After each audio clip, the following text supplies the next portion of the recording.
যে কথাটো চাওক দেই, আমাক প্ৰথমতে নগাই ইয়াত উচ্ছেদ কৰিবৰ কাৰণে কাগজ দিছিলে। নগাই আমাক ইয়াৰ পৰা খেদি দিব লাগে বুলি সিহঁতৰ বৰ্ডাৰ মেজিষ্ট্ৰেট, আমাৰ বৰ্ডাৰ মেজিষ্ট্ৰেট সিহঁতৰ হাতলৈ এখন কাগজ প্ৰেৰণ কৰিছে। তাৰ পাছত আমাৰ মানুহবিলাকে আমি খেতি কৰা মাটি যুগ যুগ ধৰি খেতি কৰি আহিছোঁ, এই মাটি কোনো পধ্যে এৰি দিয়া নহ'ব বুলি কৈ আমি ৰাইজে প্ৰতিবাদ কৰিলোঁ। তাৰ পাছত আমাৰ গাভৰু ছোৱালী ধৰি নি নগাই ধৰ্ষণ কৰিছে। তাৰ পাছত আমাৰ ইয়াতে তাৰ আগত দেই অইল পামৰ খেতি কৰিম বুলি অইল পাম পুলি আনিছে।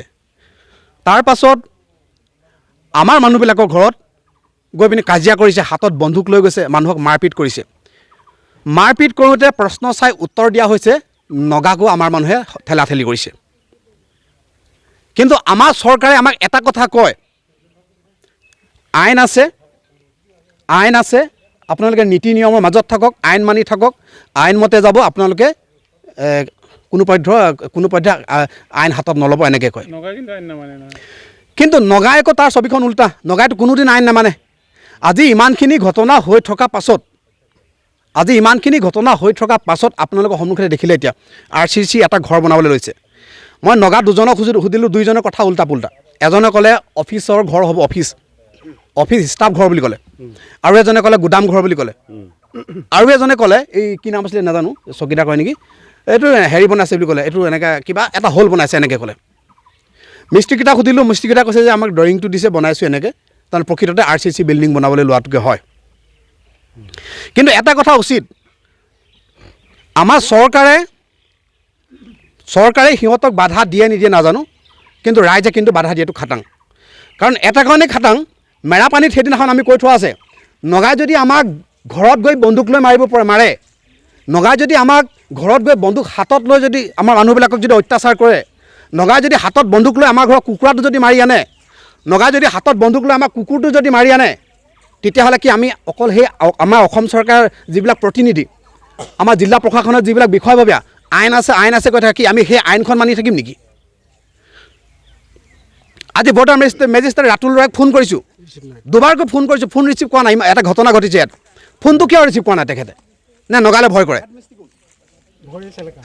ৰাতুল ৰয়তো আমি সীমান্ত এলেকাৰ পৰা ফোন কৰিছোঁ, ফোনটো ৰিচিভ কৰিব লাগে, ফোনটো ৰিচিভ কৰি ক'ব লাগে যে কি কাৰণে ফোন কৰিছে, কি কথা।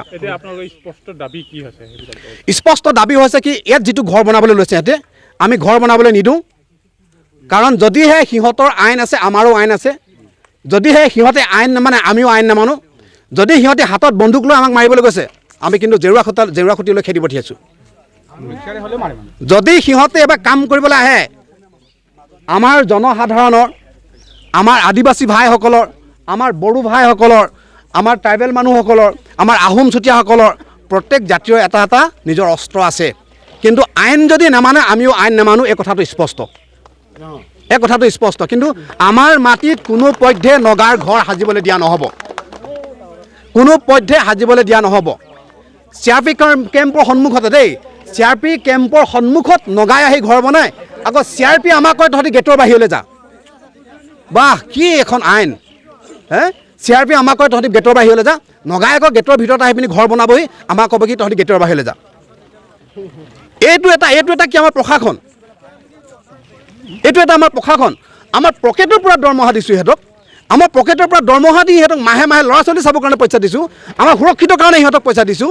তাৰ পাছত যদি সিহঁতে ৰাইজৰ কাম নকৰে, আৰু এই বগা ধকধকীয়া নাগিনী দেখি সিহঁতৰ কাম কৰিব, এইটো কিন্তু মানি লোৱা নহ'ব।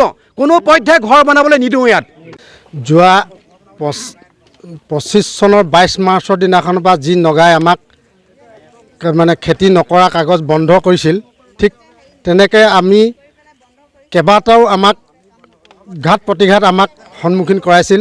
যেনে পাম অইলৰ পুলি আনি তেখেতসকলে ৰুবলৈ লৈছিল, আৰু আমাৰ ঘৰত আহি তেখেতসকলে মাৰপিট কৰিবলৈ লৈছিল, আজি ছোৱালী ধৰ্ষণ কৰিছিল। এনেকৈ ধৰণে আজি চাওক, ইটোৰ পিছত সিটো কৰি আজি আমাৰ যিটো আমাৰ ইয়াত নগা ঘৰ এটা RCC বিল্ডিং বনাবলৈ লৈছে, সেই RCC বিল্ডিংটো আমাৰ অসমৰ মাটিত তেখেতসকলে নগাই ক'ত অধিকাৰ পালে যে RCC বিল্ডিং বনাবলৈ?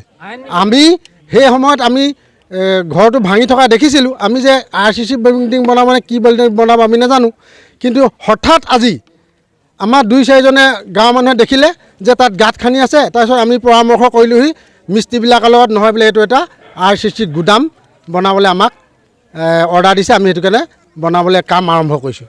সেইটো কাৰণে আমি এইটো কোনো কাৰণত হ'বলৈ নিদিওঁ, আৰু এই ঘৰ যদি বনায় আমি যিকোনো হাতত আইন হাতত তুলি ল'বলৈ বাধ্য হ'ম।